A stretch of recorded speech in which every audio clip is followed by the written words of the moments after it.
오늘도 주의 전에 올라오신 여러분을 주님의 이름으로 환영하고 축복을 드립니다. 우리가 살아가는 주위 속에는 무신론자들이 많이 있습니다. 하나님을, 아니 신을 믿지 않는 사람들입니다. 사실은 이들에게는 문제가 없습니다. 왜? 신을 믿지 않기 때문입니다.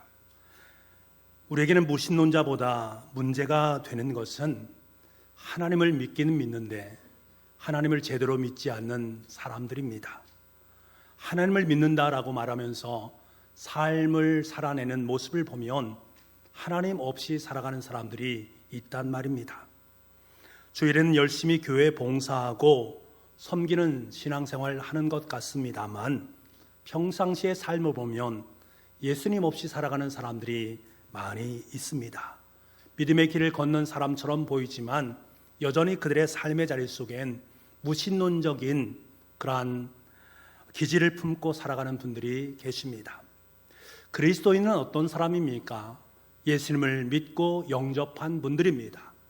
예수님을 통해서 하나님의 자녀가 되었고 하나님의 뜻을 쫓아서 주님의 길을 걸어가는 하나님의 영광을 드러내는 사람들이 그리스도인입니다. 이는 너무나도 당연한 것입니다.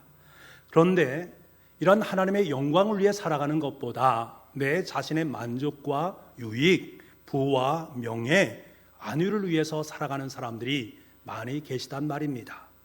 그래서 스스로의 신앙을 점검할 수 있는 은혜가 우리 가운데 있어야 됩니다. 나는 정말로 예수님을 제대로 믿고 살아가고 있는가? 나는 주님을 위해서 살아가는 존재인가? 내가 하나님을 믿는다라고 고백하면서 행여라도 내 마음속에 무신론적인 기질이 담겨져 있지는 않는가 하는 것을 점검할 필요가 있습니다. 어떤 분은 이렇게 말합니다. 난 주일에 교회에 잘 출석하고 있습니다. 평상시에도 예수님을 잘 믿고 있습니다. 그러니까 나는 당연히 예수 그리스도를 믿는 그리스도인이지요. 그런데 그의 모습을 보게 되면 교회를 위해서 봉사하고 섬기는 것, 이것에 대해서는 별로 관심이 없습니다. 지금 내 삶이 힘든데 하나님을 위해서 헌신하고 봉사하는 것 마땅한 거지만 먼저 내가 먼저 살고 봐야 되지 않겠는가?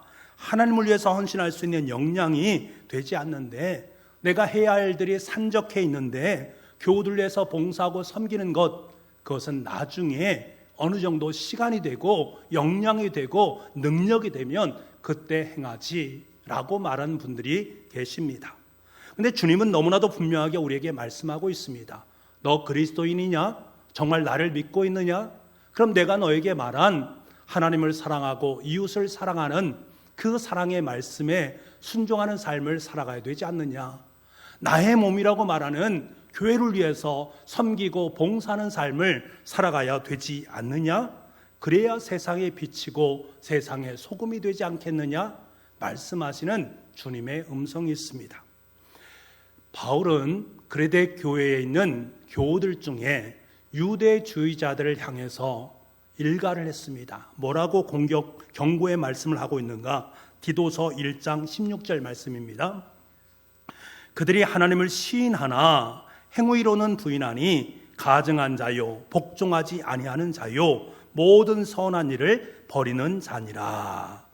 그레데 교인들은요 스스로 나는 하나님을 잘 믿고 있습니다 라고 말을 합니다만 이들은 입으로만 하나님을 시인할 뿐 그들의 삶의 모습을 보면 전혀 하나님 없이 살아가고 있는 그들의 모습을 봅니다. 율법을 지킨다고 말을 합니다. 하나님을 사랑한다라고 말을 합니다만 율법에서 말하고 있는 사랑의 실천을 도외시하고 있는 실천의 의지가 전혀 없는 그들의 모습을 봅니다.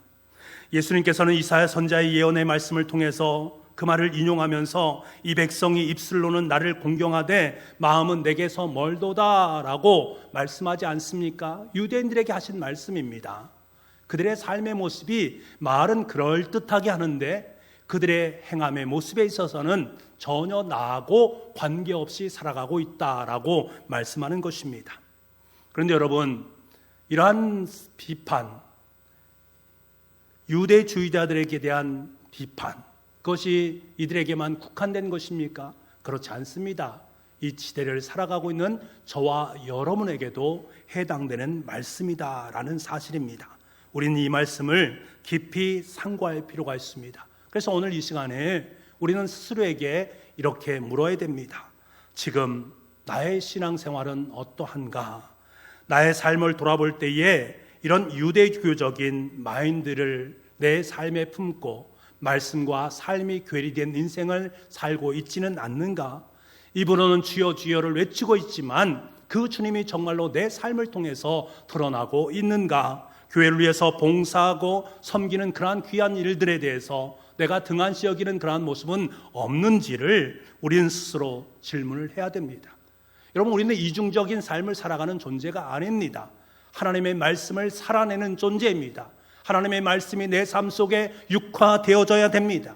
그럴 때 진정한 그리스도인의 삶을 살아가는 것입니다. 여러분, 교회에서의 신앙생활의 모습과 사회에서의 신앙생활이 동일한 모습으로 드러날 수 있기를 간절히 소망을 합니다. 저는 어느 목사님께서 하신 말씀을 늘 마음에 품고 있습니다. 노년의 목사님께서 이런 말씀을 하셨습니다. 하나님께서 우리에게 손과 발을 주신 것은 예쁘게 가다듬기만 하라심이 아니라 흙이나 재로 사그라들기 전에 누군가를 위해 더 많이 사용하게 하기 위함입니다 라는 말씀이셨습니다. 그렇습니다. 하나님께 저와 여러분에게 손과 발을 주신 그 이유가 무엇이겠습니까? 어느 누군가를 위해서 살아가라는 것입니다. 어느 누군가를 위해서 헌신하고 봉사하라는 것입니다. 땀을 흘리라는 것입니다. 하나님을 사랑하고 이웃을 사랑하는 일에 내 손과 발을 사용하라는 것입니다. 하나님의 복된 복음의 말씀을 전하기 위해서 내 손과 발을 사용해야 된다라는 사실입니다. 우리는 이 귀하고 아름다운 일에 쓰임받기 위해서 이 땅에 보내진 존재임을 잊지 마시기 바랍니다. 그렇다면 여러분, 이러한 삶을 살기 위해서 우리는 어떻게 해야 되는가? 가장 중요하게 여겨야 될 그러한 부분이 무엇인가? 바로 예배입니다. 우리의 삶 속에 예배가 바르게 드려질 때에 우리는 너무나도 자연스럽게 하나님 나라의 일꾼으로 살아가게 되어 있습니다.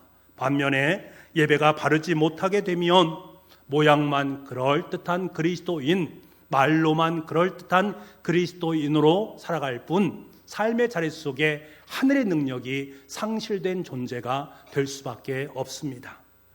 오늘 우리는 본문의 말씀을 통해서 우리의 예배가 올바른 예배가 되기를, 올바른 예배가 되어서 그 예배가 회복되기를 원하시는 주님의 음성을 듣습니다.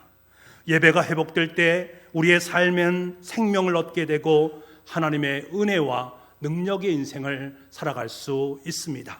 그래서 사도 바울은 우리에게 너희의 몸을 하나님이 기뻐하시는 거룩한 산 제물로 드리라. 이것이 너희가 드릴 영적 예배니라. 한마디로 말하면 너희들의 예배가 회복되어져야 된다라는 것을 말씀하고 있습니다. 사랑하는 성도 여러분, 하나님은 우리를 예배를 위해서 저와 여러분을 부르셨습니다. 예배를 통해서 우리의 인생에 가장 중요한 것이 무엇인가를 분명하게 기억하기를 원하십니다. 그래서 이사야서 43장 21절 말씀에 이 백성은 내가 나를 위하여 지었나니 나의 찬송을 부르게 하려 하심이라. 우리의 존재 자체가 하나님을 예배하기 위한 존재임을 분명하게 말씀해 주십니다. 왜요? 예배는 생명의 통로이기 때문에 그렇습니다. 예배는 능력의 통로이기 때문에 그렇습니다. 우리가 예배를 드릴 때에 온전한 예배가 드려지게 되면 여러분의 삶 속에 생명이 잉태되어질 수 있습니다. 무기력한 인생이 능력의 인생으로 변하는 아름다운 역사를 볼 수 있게 됩니다. 그래서 우리는 반드시 예배가 회복되어져야만 합니다. 그렇다면 예배가 무엇이겠습니까? 오늘 본문 1절 말씀을 보게 되면 예배에 대한 정의를 이렇게 말하고 있습니다. 우리 1절 말씀을 함께 읽기를 원합니다. 같이 읽겠습니다. 시작. 내 발을 삼갈지어다. 가까이 하여 말씀을 듣는 것이 우매한 자들이 재물 드리는 것보다 나으니 그들은 악을 행하면서도 깨닫지 못함이니라. 가까이 하여 말씀을 듣는 것이란 말에 유의하시기 바랍니다. 여러분, 예배란 무엇인가? 하나님을 가까이 하는 것입니다. 왜 가까이 하는가? 하나님의 말씀을 듣기 위함입니다. 그래서 예배는 듣는 것입니다. 많은 사람들이 말합니다. 뭐 듣는 것이 그렇게 대수이겠는가? 뭐 듣는 것 그거 그렇게 중요한 것인가? 그것을 뭐 그렇게 못할 것인가? 라고 말을 합니다만 사실 듣는 것만큼 어려운 것이 없습니다. 구약에서 이스라엘 백성들이 사용하는 히브리어 용어가 있지 않습니까? 그 용어 중에 순종이란 말은 없습니다. 왜 없을까를 곰곰이 생각해 보면 우리 인간은 하나님 앞에 완전한 순종을 드릴 수 없기 때문에 그렇습니다. 이스라엘 백성들은 하나님 앞에 내가 완전한 순종을 드릴 수 없다라는 사실을 알기 때문에 히브리어로 순종이란 말을 사용하지 아니하고 대신 쉐마, 들으라라는 말을 사용합니다. 이스라엘 백성들에 있어서 듣는 것은 너무나도 소중하고 중요합니다. 왜요? 듣는 것 자체가 바로 순종이기 때문에 그렇습니다.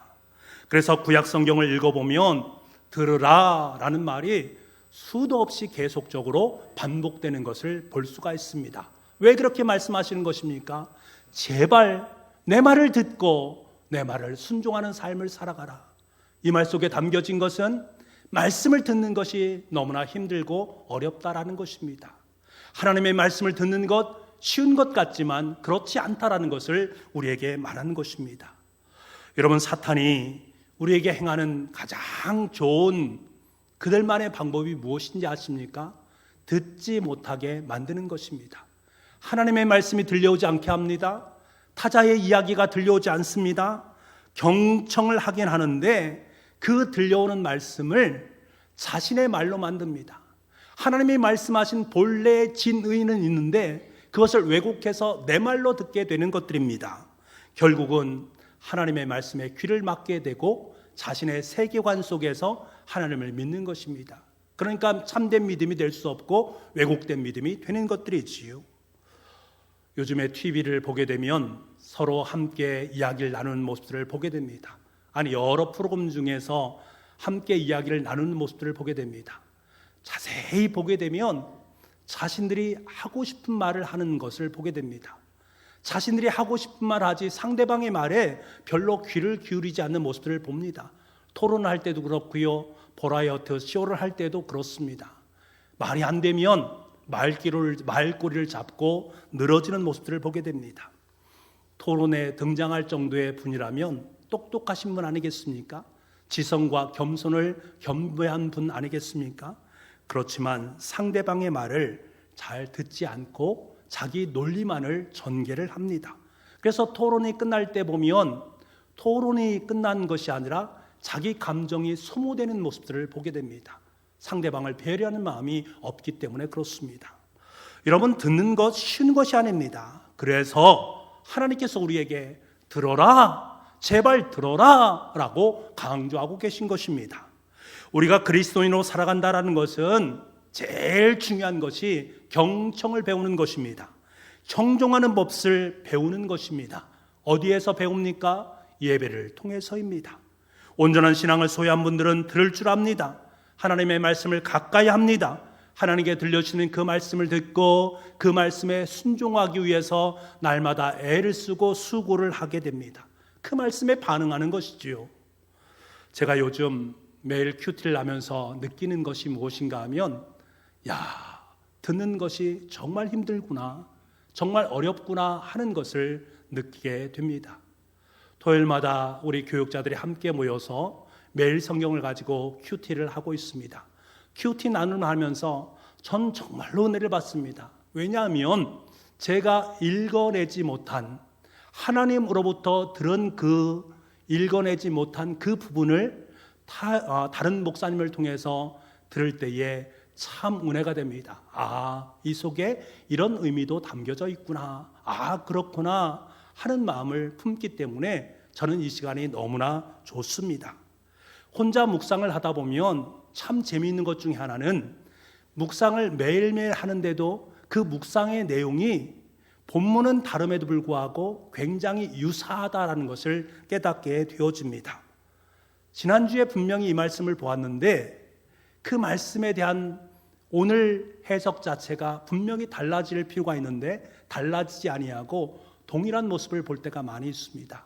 큐티를 할 때에도 많은 분들과 이야기를 나누다 보면 지난주에 나누었던 큐티의 내용과 본문이 분명히 달라졌음에도 불구하고 그 큐티의 결론이 굉장히 유사하다라는 것을 깨닫게 됩니다. 왜 그럴까 하는 것을 곰곰이 생각해 보면 듣는 것의 문제입니다. 자신이 듣고 싶은 말, 그것만 듣기 때문에 그렇습니다. 자신이 늘 보았던 말씀을 줄을 긋고 그 말씀을 중심으로 묵상을 하기 때문에 그 말이 그 말같이 느껴지는 것입니다. 깊이 있는 묵상보다는 반쪽짜리 묵상을 할 때가 참 많이 있습니다. 그러니까 큐티의 내용이 깊이보다는 한계를 느끼는 것을 볼 때가 종종 있단 말입니다. 여러분, 온전한 신앙은 하나님의 말씀을 온전하게 듣는 데서부터 시작됩니다. 참된 예배로 훈련된 사람들은 듣는 것에 익숙해 있습니다. 그것을 통해서 믿음을 쌓아갑니다. 왜요? 믿음은 들음에서 나기 때문에 그렇습니다. 듣지 못하는 사람은 믿음의 성숙을 경험할 수 없고 믿음으로 나아가는 인생이 될 수 없습니다. 열왕기상 3장 9절 말씀에 보면 솔로몬 왕이 하나님께 지혜를 구하지 않습니까? 뭐라고 말합니까? 누가 주의 이 많은 백성들을 재판할 수 있사오리까? 듣는 마음을 종에게 주사 주의 백성을 재판하여 선악을 분별하게 하옵소서. 하나님께서는요, 이 솔로몬의 기도를 너무나 기뻐하셨습니다. 그 솔로몬의 기도를 받아주셨습니다. 솔로몬은 하나님께 간구합니다. 하나님, 제가 이스라엘 백성들을 재판해야 될 왕의 위치에 있지 않습니까? 재판하기 위해서는 저의 마음속에 지혜로운 마음이 필요합니다. 그 지혜로운 마음, 그 마음을 생각해 보니 하나님의 말씀을 듣는 것이기 때문에 저에게 듣는 마음을 허락하여 주옵소서라고 간구했습니다. 여러분 생각해 보십시오. 왕된 솔로몬이 하나님 앞에서 하나님의 말씀을 들려주십시오. 그 말씀을 제가 듣고 그 말씀을 따라서 이스라엘 백성들을 분별하고 판단하겠습니다. 하나님의 말씀 중심으로 그들에게 하나님의 말씀을 먹이겠습니다 라고 말하는 그 솔로몬의 마음, 어찌 하나님께서 기뻐하지 않을 수 있겠습니까? 여러분, 지혜로운 사람은 하나님의 말씀을 듣는 사람입니다. 지혜와 듣는 마음은 동일한 것입니다. 하나님의 말씀을 듣기를 좋아하고 상대방 말을 경청하기를 좋아하는 그 사람이 바로 지혜로운 사람입니다. 제가 신방을 할 때마다 우리 성도들의 이야기를 듣지 않습니까? 성도들의 이야기를 들으면서 그분들이 어떠한 삶을 살아가고 있는지, 요즘 형편은 어떤지, 요즘 기도의 제목은 무엇인지 묻습니다. 그리고 그 말을 듣고 함께 기도를 나눕니다. 저에게 잊혀지지 않는 집사님 한 분이 계셨습니다. 그 가정에 신방을 가서 함께 이야기를 듣는데 아마 집사님 마음속에 몹시 응어리진 아픔이 있었던 것 같습니다. 푸념의 마음을 밖으로 드러내기 시작합니다. 한참을 얘기를 합니다. 한 2시간 정도 이야기를 하신 것 같습니다. 얼마나 마음속에 아픔이 있으면 그 아픔을 밖으로 계속해서 드러냈겠습니까? 저는 고개를 끄덕이면서 그렇지요. 예, 집사님 어렵겠습니까? 집사님 힘내십시오. 이런 말만 할 뿐이었습니다. 한 2시간 정도 이야기를 끝내고 나니까 우리 집사님께서 펑펑 눈물을 흘리십니다. 그래서 제가 시편 139편 말씀을 펴서 우리 집사님께 함께 말씀을 읽어드리고 하나님께서 우리 집사님의 마음을 잘 알고 계십니다. 목사인 저는 잘 알 수 없습니다만 하나님은 우리 집사님의 인생의 전후 좌우를 다 아시고 지금도 머리에 안수하시면서 내가 너 사랑하고 있어. 너 내 딸이잖아 라고 말씀하시는 하나님의 음성이 있지 않습니까? 하나님으로부터 위로받고 힘내십시오. 집사님은 그 말씀에 굉장히 큰 위로를 받았고 저도 또한 감사를 하나님께 올려드린 적이 있습니다. 여러분 들어야 합니다. 들을 때 능력이 있는 것들이고요. 들을 때 치유의 역사가 일어나게 되는 것입니다. 사무엘의 능력은 무엇인지 아십니까? 하나님께 부르실 때에 그는 하나님의 음성을 들었습니다. 그는 고백합니다. 여호와여 말씀하옵소서, 주의 종이 듣겠나이다. 어린 사무엘은 하나님의 음성을 들을 줄 아는, 그리고 그 음성을 듣고 하나님의 말씀에 순종하는 그러한 인생을 살았습니다. 다윗의 능력 또한 듣는 마음이었습니다. 다윗이 광야의 삶을 살면서 얼마나 쫓기는 인생을 살았습니까? 얼마나 힘들고 어려웠겠습니까? 그때마다 그는 하나님 앞에 기도했습니다. 질문했습니다. 그리고 하나님의 음성을 들었습니다. 그 음성을 가지고 그는 그 광야의 여정을 넉넉히 이겨낼 수 있었고 당당함으로 설 수 있는 그의 모습이었습니다. 사무엘과 다윗의 모습을 보면 우리가 참된 예배자로 서야 되는 그 이유를 분명하게 깨닫습니다. 이들의 인생 자체는 바로 들음의 인생이었습니다. 사랑하는 북부가족 여러분, 하나님께서는 저와 여러분의 삶을 통해서 당신의 이야기를 들려주기를 원하십니다. 그런데 우리는 하나님의 이야기를 듣는 것보다 내 이야기를 계속적으로 하나님께 드리기를 원합니다. 하나님은 얘야, 잠시 너의 이야기를 멈춰라. 내 이야기를 좀 들어봐라. 내가 너를 얼마나 사랑하는지를, 네 삶의 난제가 있을 때에 내가 그 어려움을 어떻게 극복하게 만드는지를, 원수들의 압제가 폭력 앞에서 내가 눈물을 펑펑 흘리고 있을 그때에 내가 어떻게 너를 구원했고, 사망의 음침한 골짜기로 헤맬 그 시간에 내가 어떻게 너와 함께 동행하면서 너의 삶의 길을 이끌어 주었는지 그걸 좀 듣기를 원한다. 그걸 들어라. 그럼에도 불구하고 우리는 아닙니다. 하나님, 내 이야기 하고 싶습니다. 내가 이런 어려움이 있고요, 이런 힘듦이 있습니다. 내 얘기를 들으셔야지요. 하나님은 아니야. 내 이야기를 들어. 내 이야기 속에 해답이 있어. 내 이야기 속에 능력이 있어. 내 이야기 속에 십자가의 보혈의 피가 있어 라고 말씀하신다라는 사실입니다. 이제 내 내면의 소리를 잠재우시고 하나님의 말씀에 귀를 기울이시기 바랍니다. 그 속에서 위로받으시고 용기를 얻으시고 힘을 얻을 수 있는 저와 여러분 될 수 있기를 간절히 소망합니다. 왜요? 그것이 인생의 해답이기 때문입니다. 그렇다면 이제 우리가 잘 듣기 위해서 어떻게 해야 되는가? 2절 말씀을 보도록 하겠습니다. 우리 2절 말씀 같이 한번 읽어보겠습니다. 시작. 하나님 앞에서 함부로 입을 열지 말며 급한 마음으로 말을 내지 말라. 하나님은 하늘에 계시고 너는 땅에 있음이니라. 그런즉 마땅히 말을 적게 할 것이라. 하나님의 말씀을 잘 듣기 위해서는 하나님 앞에 서라라고 말씀하십니다. 이스라엘 백성들은 절기 때마다 하나님 앞에 서는 존재들이었습니다. 하나님 앞에 서서 예배를 드리면서 나는 하나님 앞에 서 있는 존재야. 하나님 없이는 살아갈 수 없는 그러한 존재가 바로 나 자신이야. 하나님 말씀을 중심으로 살아갈 수 있어야 돼 라는 사실을 분명히 깨달았습니다. 여러분, 초대교회의 능력이 어디서 나온지 아십니까? 그들은 하나님 앞에 서는 법을 배웠습니다. 예배를 통해서 늘 하나님 앞에 섰습니다. 날마다 마음을 같이하여 성전에 모이기를 힘썼다라고 말합니다. 하나님 앞에 서서 하나님을 찬양하고 하나님을 예배하는 그곳에서 하나님의 능력이 흘러나왔다라는 거예요.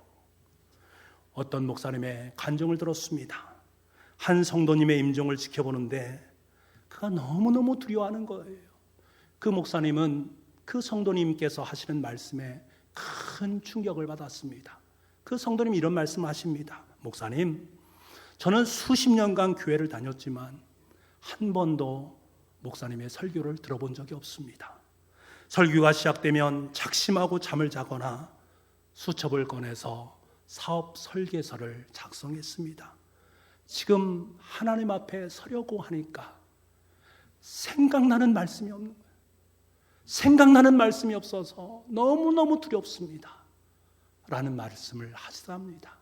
그 말에 충격을 받았습니다. 여러분, 이러한 교우들이 의외로 많습니다. 교회 와서 자리에 앉아있지만 딴 생각하시는 분들이 많습니다. 어떤 분은 성경을 읽기도 하고 핸드폰을 보기도 하고 어떤 분은 달콤한 잠에 빠지기도 합니다. 옆에 있는 분과 함께 이야기를 도란도란 나누기도 합니다. 어떻게 이런 일들이 일어날 수 있을까? 지금 내가 어디에 있는가를 인지하지 못하기 때문입니다. 지금 내가 하나님 앞에 서 있다, 하나님 앞에 서서 예배 드리고 있다라는 그것을 실감하지 못하기 때문에 그렇습니다. 그 이유가 무엇인가? 사도 바울은 정확하게 그 이유를 이렇게 말합니다. 고린도후서 4장 4절 말씀에 이렇게 말씀하십니다. 그 중에 이 세상의 신이 믿지 아니하는 자들의 마음을 혼미하게 하여 그리스도의 영광의 복음의 광채가 비치지 못하게 하매니 그리스도는 하나님의 형상이니라. 사단의 계략 중에 하나가 무엇인지 아십니까? 사람의 마음을 혼미하게 만드는 것입니다. 그래서 주님의 영광의 광채가 비치지 못하게 만드는 것입니다. 예배라는 것은 하나님의 영광의 광채가 우리를 통해서 드러나는 것입니다. 여호와의 광채가 비침으로 말미암아 그 영광 안에 사로잡히는 은혜가, 그리고 하나님의 말씀이 나의 삶 속에 들어와서 그 영광을 맛보는 시간입니다. 그 시간이 바로 예배의 자리다라는 사실입니다. 그런데 사단은 내가 지금 그 하나님의 영광의 광채를 누리지도 못하고 맛보지도 못하고 그냥 혼미하게 만들어버립니다. 하나님이 보이지 않는 거예요. 하나님의 말씀이 들리지 않습니다. 하나님이 집중되지 않습니다. 그러니까 내가 하고 싶은 것을 하는 것입니다. 예배를 드리는 것 같지만 실상은 나의 일을 행하는 것입니다. 여러분 어떻습니까? 여러분 지금 하나님 앞에 서 계십니까? 내가 정말로 하나님 앞에 서서 하나님의 말씀을 듣고 있다라고 여기시고 계십니까? 하나님의 말씀이 들려오십니까? 만약 지금 여러분 앞에 하나님께서 두 눈을 크게 뜨시고 나를 바라보시고 계시다. 야, 누구야? 너 마음을 다해서 나에게 예배드리는 그 모습 참 좋다. 너무 보기 좋다. 그래, 그러한 삶을 살아가면 내가 너의 삶 속에 은혜와 평강, 기쁨과 감격을 날마다 부어줄 거야. 그 힘으로 살아갈 수 있도록 내가 해줄 거야.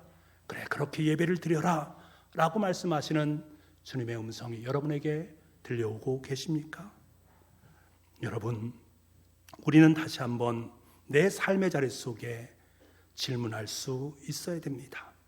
하나님의 말씀을 가까이 하고 하나님 앞에 서서 그 말씀에 순종하는 법을 배워 나가야 됩니다.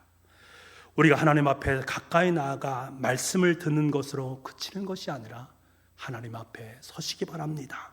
예배를 드리면서 지금 나는 하나님 앞에 서 있는 존재인 것을 확신할 수 있기를 바랍니다. 그때 들려오는 주님의 말씀이 내 폐부를 찌르게 되어지고 그 주님의 말씀이 내 영혼을 새롭게 만들었어. 그 영혼 속에 하나님의 생명으로, 그 영혼 속에 하나님의 축복으로 우리의 삶의 길을 인도하게 됩니다. 그래서 우리는 진정한 예배의 승리자로 설 수 있는 것들입니다. 사랑하는 북부가족 여러분, 여러분 각자가, 우리 모두가 아름다운 예배 회복의 역사가 있기를 간절히 소망합니다. 이것이 어디에서부터 시작되겠습니까? 지금 이 자리에서 드리는 예배로부터 시작되는 것입니다. 이 사실을 분명히 깨달을 때 우리는 좀 더 이 시간을 귀하게 여길 수 있고 진지하게 예배의 시간을 바라볼 수 있게 되어지고 내 자신의 예배를 점검할 수 있습니다. 우린 분명히 기억하십시오. 제가 여러 번 말씀드렸습니다. 예배의 승리자가 인생의 승리자입니다. 진정으로 하나님의 말씀을 듣고 하나님 앞에 서서 말씀에 순종하는 인생을 하나님께서 기억하고 계십니다. 그 기억된 인생 속에 복되신 하나님의 역사를 베풀어 주십니다. 그 인생을 통해서 하늘의 능력과 하나님의 역사가 임한다라는 사실을 꼭 기억할 수 있기를 원합니다. 바라고 소망하는 것은 북부교회에 속한 우리 모든 가족들이 예배 회복을 통해서 주님의 능력으로 일어나서 주님과 함께 주님의 길을 걸어감으로 말미암아 2023년 이 시간에 하나님의 예배의 참된 승리로 귀결되는 놀라운 역사가 있기를 간절히 소망합니다. 기도하겠습니다. 하나님 아버지, 우리에게 무엇보다 절실한 것이 예배 회복임을 깨닫게 하시니 감사합니다. 예배를 통해 하나님의 말씀이 들려지게 도와주시고 나는 하나님 앞에 서 있는 존재임을 깨닫게 도와주옵소서. 그래서 하나님의 말씀을 듣고 하나님의 말씀에 순종하는 주의 자녀 되게 하옵소서. 지금도 하나님께서 두 눈을 크게 뜨고 우리 예배를 보고 계심을 잊지 않게 하시고 날마다 자신의 삶의 자리를 예배의 자리로, 그 예배의 자리를 승리의 길로 만들어갈 수 있는 복부에 속한 모든 가족들이 될 수 있도록 역사하여 주옵소서. 모든 말씀을 예수님의 이름으로 기도하옵나이다. 아멘.